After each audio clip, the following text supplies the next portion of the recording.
Hello students, कैसे हो आप सभी। उम्मीद करता हूँ आपकी जो तैयारी है एग्ज़ाम की वो अच्छे से चल रही होगी। और 203 के ऊपर हमने बात कर ली थी। आज हम बात करने वाले हैं HIST 204। इसके हम सिलेबस को समझेंगे और कौन से टॉपिक आपको तैयार करने हैं उसके ऊपर भी हम बात करेंगे। और उसके साथ ही जो लास्ट ईयर का क्वेश्चंस है और जो 2024 का क्वेश्चन है उसके पैटर्न को भी हम समझेंगे। और लास्ट में 5-7 क्वेश्चंस में इम्पॉर्टेंट आपको जो है वो क्विकली बताऊंगा कि किस तरह से आपने जो है इसको तैयार करना है। और इसके डिटेल जो क्वेश्चंस है प्रीवियस ईयर के वो आप प्लेलिस्ट में देख सकते हैं। VS सेकेंड ईयर की प्लेलिस्ट है जिसमें कि सारे के सारे वीडियो आपको जो है वो मिल जाएंगे। तो ये जो सिलेबस है आपका हिस्ट्री ऑफ इंडिया फ्रॉम 1707 से लेकर 1950 तक, तो काफ़ी सारे इसमें टॉपिक है। अगर हम इसको देखें तो ये बहुत ज़्यादा वाइड सिलेबस है इसका। तो इसमें आपको सिलेक्टेड क्वेश्चंस जो है वो तैयार करने पड़ेंगे, नहीं तो फिर सारा का सारा अगर आप पढ़ेंगे तो कंफ्यूज हो जाएंगे। तो अगर हम इसको देखें तो हम टू पार्ट्स में इसको डिवाइड करते हैं। 1707 से लेकर 1857 तक का ये पहला पार्ट है, जहाँ पे आप देखेंगे कि ईस्ट इंडिया कंपनी जो है वो अपना एक्सपेंशन कर रही है ना। मतलब जो हमारे जो मतलब मुगल एम्पायर यहाँ पे डिक्लाइन की ओर जा रहा है और ईस्ट इंडिया कंपनी पावरफुल हो रही है। और वो जो स्थानीय जो राजा महाराजा है हमारे, जो वो स्टेट्स हैं हमारे, उनके साथ लड़ रही है, चाहे वो अवध हो, हैदराबाद हो, बंगाल हो, है ना, या मैसूर हो। इसके बाद हम देखेंगे 1858 के बाद 1857 का रिवोल्ट होता है। और 1858 से लेकर 1950 तक हम इसको दूसरे पार्ट में डिवाइड करेंगे। इसमें हम देखेंगे कि ईस्ट इंडिया कंपनी जो है वो समाप्त हो गई है अब 1857 के रिवोल्ट के बाद। और अब जो है वो ईस्ट इंडिया कंपनी की जो एक्सपेंशन की जो पॉलिसी थी वो समाप्त हो गई है। और उसके स्थान पर अब हम देखेंगे कि जो भारत का जो शासन है वो ब्रिटिश क्राउन के अंडर आ गया है। और अब जो एक्सपेंशन की पॉलिसी है ईस्ट इंडिया कंपनी की वो भी समाप्त हो गई है ना। अब दो तरह का इंडिया है, एक प्रिंसली स्टेट्स है हमारे और एक ब्रिटिश इंडिया है। और अब आप यहाँ पे जो है वो राजा महाराजा ईस्ट इंडिया कंपनी के साथ या ब्रिटिशर्स के साथ नहीं लड़ रहे हैं, बल्कि नेशनलिज्म का यहाँ पे कंसेप्ट आ चुका हुआ है इसके बाद। और हमारे जो नेशनल लीडर है वो लड़ रहे हैं भारत को आज़ाद करवाने के लिए। पहले किसके लिए लड़ रहे थे यहाँ पे 1857 तक? छोटे छोटे स्टेट्स के लिए लड़ रहे थे। किसी के स्टेट के ऊपर ब्रिटिशर ने कब्जा कर लिए थे, ईस्ट इंडिया कंपनी ने किसी के अधिकार छीन ले गए थे, किसी की पेंशन छीन ली गई थी, तो उसके लिए लड़ रहे थे, क्योंकि यहाँ पे नेशनलिज्म का कंसेप्ट नहीं है। तो सेकंड पार्ट में हम देखेंगे पूरा का पूरा नेशनल मूवमेंट 1858 से लेकर टिल 1950, जब तक हमारा संविधान बन गया और उसको लागू कर दिया गया 26 जनवरी 1950 को, है ना। तो 1950 तक हम इसमें देखेंगे संविधान तक उसके कैसे कैसे वो बना, है ना। तो इसमें हम आपको पैटर्न ये समझ आ गया होगा।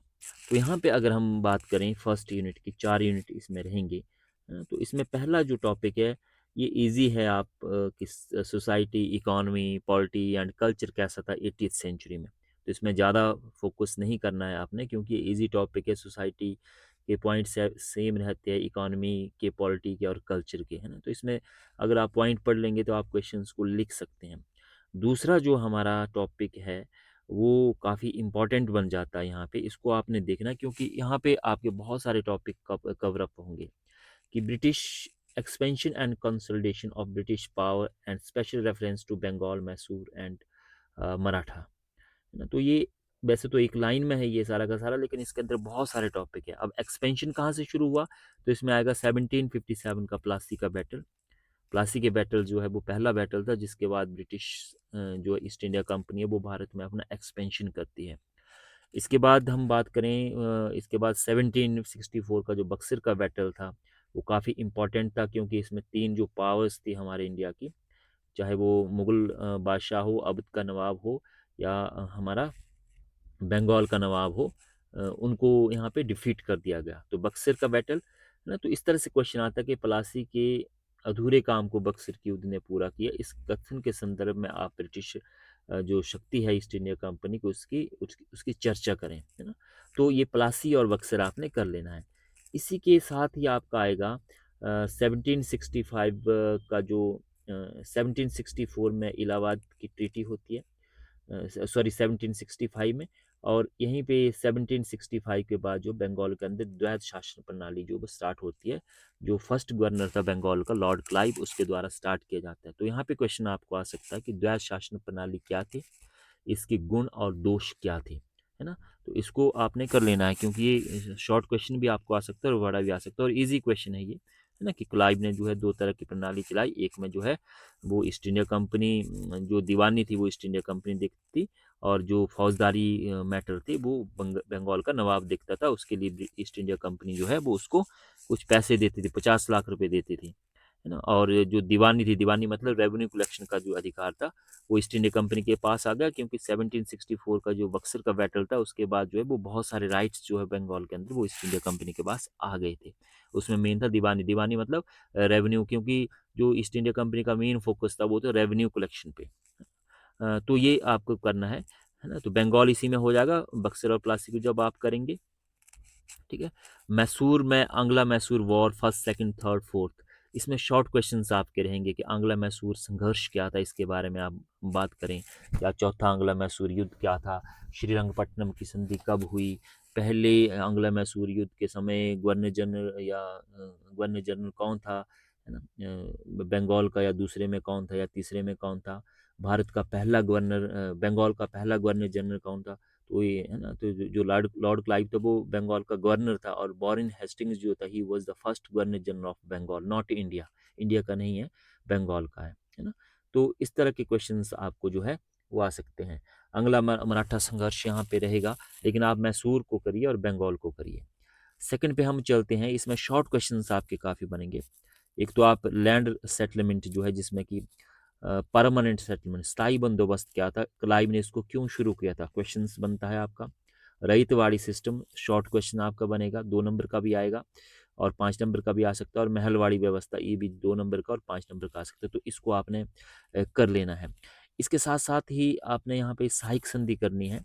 लॉर्ड बेल्जली की सहायक संधि क्या थी, तो सहायक संधि मतलब सब्सिडी अलायंस जिसको हम कहते हैं, कि सहायता के बदले में जो है ईस्ट इंडिया कंपनी किसी स्टेट को बोलती थी कि आप हमारी आर्मी रखिए, आप हमारी जो है वो सहायता लीजिए, और इसके बदले में आप जो है हमारे को क्या दीजिए, एक भूमि का टुकड़ा दीजिए, लैंड दीजिए। शुरू में पैसे मांगते थे, बाद में इन्होंने बोला कि हमें भूमि दीजिए, जिसको बोलते हैं सब्सिडी अलायंस। मतलब मतलब पैसे देकर जो है, पैसे के बदले में किसी जो देसी रियासत है उसके साथ अलायंस करना।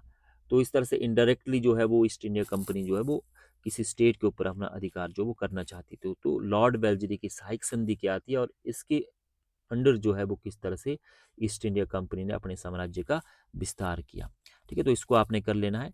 और यहाँ पे डी इंडस्ट्रियलाइजेशन में आपका एक मैं बताऊंगा कि कमर्शलाइजेशन ऑफ एग्रीकल्चर, है ना, कि कृषि का वाणिज्यकरण क्या था। शॉर्ट क्वेश्चन आपको आ सकता है 5 नंबर का, बहुत बार आता है ना, कि जो हमारी नगदी फसलें थी, जो हमारी परंपरागत जो फसलें थी, उसके स्थान पर ईस्ट इंडिया कंपनी ने नगदी फसलें उगाने के लिए जो हमारे किसानों को फोर्स किया, कि उन्होंने बोला कि भाई कपास उगाओ, क्योंकि उनकी जो फैक्ट्री थी उसके लिए कपड़ा बनाने के लिए उनको कपास चाहिए था। तो किसानों को बोला गया कि आप गेहूं और मक्का के स्थान पर कपास उगाओ, नील उगाओ, है ना, या जो दूसरी चीज़ें थी तंबाकू उगाओ, जो नगदी फसलें मतलब जो हमें तुरंत दाम जिसके मिलते थे। तो इसको बोलते हैं कमर्शलाइजेशन ऑफ एग्रीकल्चर। तो इसके गुण और दोष क्या थे ये आपको पूछ सकते हैं। तो यहाँ पे हमारा ये सेकेंड यूनिट हो गया, है ना। तो इसमें से आपको क्वेश्चंस आ जाएगा। और यहाँ पे social religious movement, reform movement आपका बनता है ना। तो इसमें क्वेश्चन आपका सीधा सा आता है, इजी क्वेश्चन है, और कि भारत में सामाजिक और धार्मिक सुधार आंदोलन के क्या कारण थे, है ना। भारत में सामाजिक और धार्मिक सुधार आंदोलन के क्या कारण थे। शॉर्ट क्वेश्चन आपके 5 नंबर के, ब्रह्मो समाज के बारे में पूछ सकते हैं, राजा राम मोहन राय के बारे में पूछ सकते हैं, और उसके ब्रह्मो समाज, दयानंद सरस्वती और आर्य समाज के बारे में पूछ सकते हैं, है ना। ज्योतिबा फुले के बारे में शॉर्ट क्वेश्चन आपने यहाँ से करने हैं। और बड़ा क्वेश्चन आपको ये आएगा कि सोशल और रिलीजियस रिफॉर्म मूवमेंट्स के क्या कारण थे। सत्य शोधक समाज, इसके बारे में पूछ सकते हैं, है ना। तो इस तरह से आप ये इसको सेकेंड यूनिट से कर सकते हैं। थर्ड यूनिट अब हमारा यहाँ पे जो ये कॉन्फ्लिक्ट है, एक्सपेंशन है, ये खत्म हो जाता है। यहाँ पे सीधा सा आपको एक क्वेश्चन करना, 1857 इसके कारण और परिणाम, कारण परिणाम और घटना, ये क्वेश्चंस आपको 100% जो है वो यहाँ से आएगा। बाकी आपको करने की ज़रूरत नहीं है। बाकी शॉर्ट क्वेश्चंस जो है वो आ सकते कि पावना विद्रोह क्या था, या जो है दक्कन राइट्स क्या था, या इंडिगो रिवेलियन क्या था, है ना, नील विद्रोह क्या था। तो इसमें शॉर्ट क्वेश्चन भी पूछ सकते हैं कि भाई जो बंगाल में जो नील विद्रोह था वो, या नील दर्पण किसने लिखा, नील विद्रोह क्यों हुआ, संथाल विद्रोह के नेता कौन थे, या संथाल विद्रोह क्यों हुआ, है ना। तो शॉर्ट क्वेश्चन 2 नंबर के भी, संथाल विद्रोह के नेता कौन थे, तो सिंधु और कान्हू आपको पता है ना। तो इस तरह से आपका ये क्वेश्चन जो है वो यहाँ से बन सकता है। लेकिन 1857 को आपने पूरा कर लेना है, कारण परिणाम घटनाएं जो भी है, यहाँ से आपका क्वेश्चन आ जाएगा। ठीक है, तो इसको कर लीजिए 1857, यहाँ से शॉर्ट क्वेश्चन कर लीजिए, बड़ा यहाँ से नहीं नहीं करना आपने। दूसरा आपका फिर भारतीय राष्ट्रीय कांग्रेस की स्थापना के क्या कारण थे, इसकी स्थापना क्यों हुई, इसके उद्देश्य क्या थे, और यहीं पे आपका आ गया उदारवादी और उग्रवादी राष्ट्रवाद क्या था। तो आपको पता है कि भारतीय राष्ट्रीय कांग्रेस की स्थापना 1885 में हुई थी। इसका जो हम आंदोलन को देखते 3 पार्ट में हम इसको बांटते हैं। 1885 से लेकर 1905 तक का जो पीरियड है, जिसको उदारवादी काल कहा जाता है। मॉडरेट नेता इसमें है, ये जो है वो ज़्यादा सरकार का विरोध नहीं करते थे, ब्रिटिश सरकार का, मतलब क्योंकि अभी भारतीय राष्ट्रीय कांग्रेस जो है वो नई नई संस्था बनी थी और ये सरकार के साथ कोई ऐसा एग्रेशन में नहीं आना चाहते थे। तो इनको बोला जाता है उदारवादी, जैसे सुरेंद्र नाथ बनर्जी, दादा भाई नौरोजी या गोपाल कृष्ण गोखले। दूसरा जो हमारा फेज शुरू होता है 1905 से लेकर टिल जब गांधी जी आए 1919 तक, उन्होंने बड़ा आंदोलन 1919 में लड़ा, असहयोग आंदोलन, उसको कहा जाता है उग्रवादी काल। तो उसमें लाल बाल पाल, बाल गंगाधर तिलक और ये सारे लीडर इसमें रहे हैं। तो यहाँ पे आपसे पूछ सकते कि उदारवाद और उग्रवाद राष्ट्रवाद क्या था, इनके उद्देश्य में क्या डिफरेंस था, और राष्ट्रीय आंदोलन में इनका क्या योगदान रहता है ना। और भारतीय राष्ट्रीय आंदोलन की स्थापना या भारत में राष्ट्रीयता के उदय के क्या कारण थे। राष्ट्रीयता के उदय के कारण और भारतीय राष्ट्रीय कांग्रेस के उदय के कारण जो वो सेम सेम ही है लगभग, है ना। तो यहाँ पे क्वेश्चन आपके बनते कि भारतीय राष्ट्रीय कांग्रेस की स्थापना के समय जो है वो गवर्नर जनरल कौन थे भारत के, लॉर्ड डफरिन थे। उस वक्त जो पहले भारतीय राष्ट्रीय कांग्रेस के अध्यक्ष कौन थे, डब्ल्यू सी बनर्जी थे। पहली महिला अध्यक्षा कौन थी, पहली भारतीय महिला अध्यक्षा कौन थी, पहले मुस्लिम कौन थे, पहले पारसी कौन थे। तो इस तरह के क्वेश्चन आपके बनते हैं। या भारतीय राष्ट्रीय कांग्रेस का पहला सम्मेलन कब कहाँ पे हुआ, इसके मुख्य 4 उद्देश्य क्या थे, जो पहले जो अध्यक्ष इसका जो सम्मेलन हुआ था उसमें कौन से उद्देश्य इसके द्वारा बताए गए। तो यहाँ पे ये आपने कर लेना है। और इसमें शॉर्ट क्वेश्चंस आपका महात्मा गांधी असहयोग आंदोलन के कारण परिणाम, है ना, और ये क्यों इसको वापस लिया गया, है ना? और यहाँ पे गांधीयंस जो मूवमेंट है, इसमें शॉर्ट क्वेश्चन आपका चंपारण है, खेड़ा है और अहमदाबाद है, इसको आपने देखना ही है ज़रूरी। और महात्मा गांधी का मेन जो है असहयोग आंदोलन, इसको आपने यहाँ पे देखना है ना। इसके साथ साथ शॉर्ट क्वेश्चन मैं आपको बता देता हूँ, साइमन कमीशन, स्वराज पार्टी, है ना, इसकी स्थापना, इसके उद्देश्य, साइमन कमीशन क्यों भारत आया, इसकी स्थापना, इसके उद्देश्य, जिन्ना के 14 फार्मूलाज। और गांधीयंस मूवमेंट में जो है आपका ये गांधी इरविन पैक्ट क्यों हुआ, इसके क्या कारण थे, है ना। इसके साथ साथ सिविल डिसओबीडियंस मूवमेंट है, first round table conference, second round table conference और थर्ड राउंड टेबल कॉन्फ्रेंस। इसमें पूछ सकते हैं कि भाई कौन सी जो गोलमेज सम्मेलन था जिसमें कि महात्मा गांधी ने भाग लिया था। तो दूसरा गोलमेज सम्मेलन था जिसमें गांधी जी जो भाग लेने के लिए गए थे पहले में, और लास्ट में भारतीय राष्ट्रीय कांग्रेस का कोई लीडर इसमें नहीं गया था, है ना। तो इस तरह से ये आप यहाँ से कर सकते हैं। इंडिविजुअल सत्याग्रह के बारे में पूछ सकते हैं कि पहला सत्याग्रही कौन था, दूसरा कौन था, पहला विनोबा भावे था, दूसरे जो है वो जवाहरलाल नेहरू थे हमारे, है ना। 1937 में ये हुआ था। ये यहाँ से क्वेश्चंस आपको आ सकते हैं। फिर आप लास्ट में चलिए, तो कम्युनल पॉलिटिक्स इसमें आएगा कि मुस्लिम लीग की स्थापना, उसके उद्देश्य, और ये कहाँ तक भारत विभाजन के लिए रिस्पॉन्सिबल थी, ये आपको आ सकता है। या सांप्रदायिक राजनीति क्या थी, इसमें जो है वो मुस्लिम लीग का क्या योगदान रहा है, पाकिस्तान भारत के विभाजन के क्या कारण थे, और इसके लिए जो है वो कहाँ तक जो मुस्लिम लीग या हमारा जो है वो लीडर रिस्पॉन्सिबल थे, क्या इसको टाला जा सकता था। तो इस तरह के क्वेश्चंस आपके यहाँ रहेंगे सांप्रदायिक राजनीति। तो सांप्रदायिक राजनीति की जब बात आएगी तो आपने अलीगढ़ आंदोलन से इसको शुरू करना है, फिर मुस्लिम लीग पे आएंगे आप, फिर आपका मोहम्मद इकबाल पे आएंगे, फिर आप चौधरी रहमत अली पे आएंगे कि किस तरह से उन्होंने जो है वो 2 नेशन थ्योरी का कंसेप्ट दिया, पाकिस्तान का कंसेप्ट दिया। फिर 1940 का जो 1935 के चुनाव होते हैं, 1937 19 सॉरी सॉरी 1937 में चुनाव होते हैं। 1939 में जो है वो इंडियन नेशनल कांग्रेस जो वो रिज़ाइन कर देती है। मुस्लिम लीग जो अपना मुक्ति दिवस मनाती है, और उसके बाद जो है वो 1940 का लाहौर अधिवेशन होता है, जिसमें कि जिन्ना जो है वो अपने टू नेशन थ्योरी देता है, द्विराष्ट्र का सिद्धांत। तो द्विराष्ट्र का सिद्धांत क्या था, इसके ऊपर भी आपको क्वेश्चन आ सकता है, तो इसको आपने कर लेना है। और लास्ट में फिर आपका जो है संविधान सभा कैसे बनी, इसने कैसे कैसे काम किया, और भारतीय संविधान के मुख्य उद्देश्य और इसके जो है क्या इसके मतलब विशेषताएं क्या है भारतीय संविधान की। तो काफ़ी इजी क्वेश्चन है, भारतीय संविधान की विशेषताएं जब आपसे पूछेंगे तो ये आपने कर लेना है ना। तो इस तरह से क्या आपका ये पैटर्न रहने वाला है। तो होपफुली आपको यहाँ से एक जो पैटर्न है वो पता चल गया होगा। अब फटाफट से हम 2025 का जो हमारा लास्ट ईयर का क्वेश्चन पेपर है इसके ऊपर बात कर लेते हैं 2 मिनट में।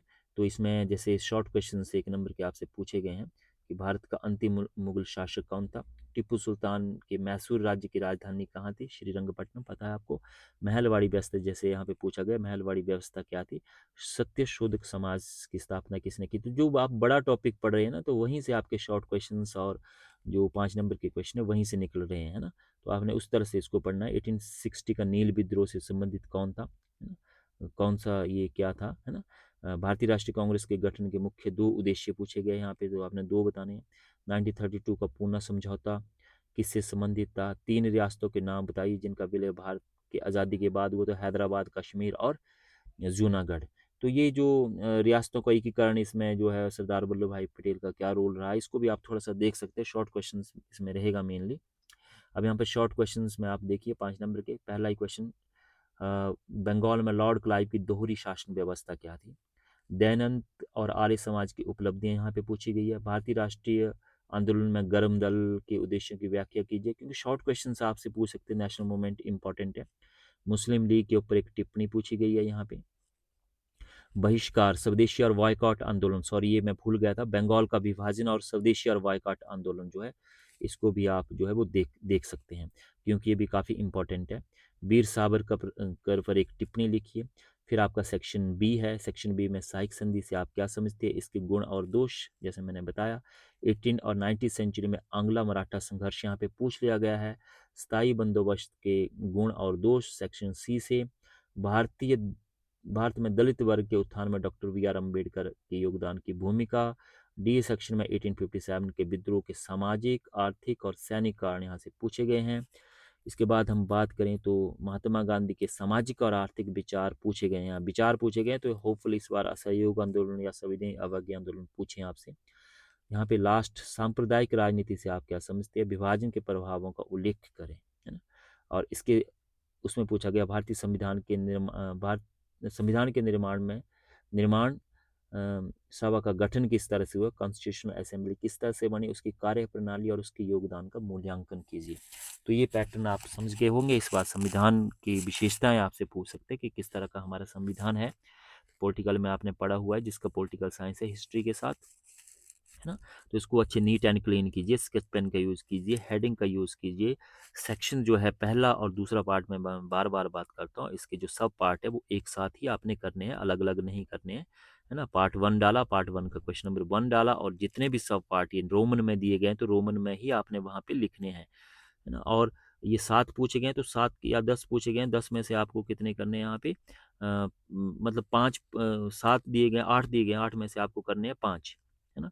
तो 5 में से आप 7 के साथ ही कर दीजिए। अगर 2 आपके गलत भी होते तो 5 आपके फिर ठीक मान लिए जाएंगे, और आपके 10 के 10 नंबर यहाँ पे आ जाएंगे।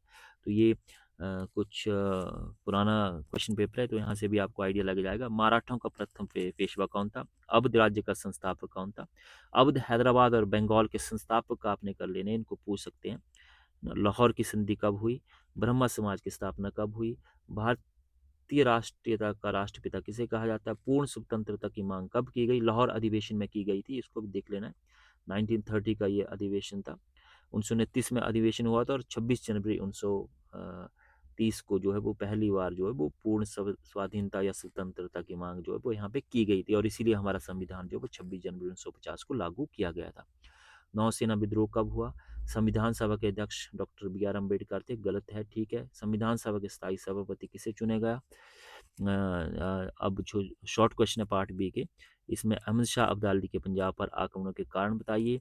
गुरुद्वारा सुधार आंदोलन के बारे में बताइए। स्वदेशी और बायकॉट आंदोलन, नेहरू रिपोर्ट साइमन कमीशन के काउंटर में ये आई थी नेहरू रिपोर्ट, इसको भी आपने पढ़ लेना है। पूना समझौता, ये बार बार रिपीट हो रहा है, इसको पढ़ लेना है। सेक्शन बी की बात करें तो भारत में अपने यूरोपीय प्रतिद्वंदियों के विरुद्ध अंग्रेजों की सफलता के क्या कारण थे, है ना, जो दूसरे यूरोपियंस थे वो कैसे हारे और ब्रिटिशर्स कैसे जीते। साइक संधि आप बार बार देख रहे हैं यहाँ पर रिपीट हो रहा। साइक संधि क्या थी, इसके गुण और दोष। कृषि का वाणिज्यकरण यहाँ पे 10 नंबर का पूछ लिया गया है, जैसे मैंने बताया इसके क्या कारण थे और इसके क्या परिणाम निकले। नेक्स्ट, दलित आंदोलन में डॉक्टर बी आर अम्बेडकर की भूमिका, ये भी बार बार रिपीट हो रहा है। 1857 के विद्रोह के स्वरूप यहाँ पे पूछा गया ओनली। नेचर, तो नेचर आएगा तो कारण परिणाम आपने सारा लिख देना है, आपके पास पूरी छूट है, आप लिख सकते हैं इसको। यहाँ पे असहयोग आंदोलन के कारण, प्रगति और महत्व यहाँ पे पूछा गया है। भारतीय विभाजन के लिए उत्तरदायी परिस्थितियाँ और भारतीय संविधान की प्रमुख विशेषताएं क्या थी, इसका वर्णन करें। तो इसी तरह का पैटर्न आपका, जो मैंने आपको एक क्वेश्चंस बताए, यही क्वेश्चंस आपको जो है वो आने वाले हैं। इसी तरह से आपने सिलेक्टेड क्वेश्चन जो है वो एग्ज़ाम के लिए तैयार करने हैं।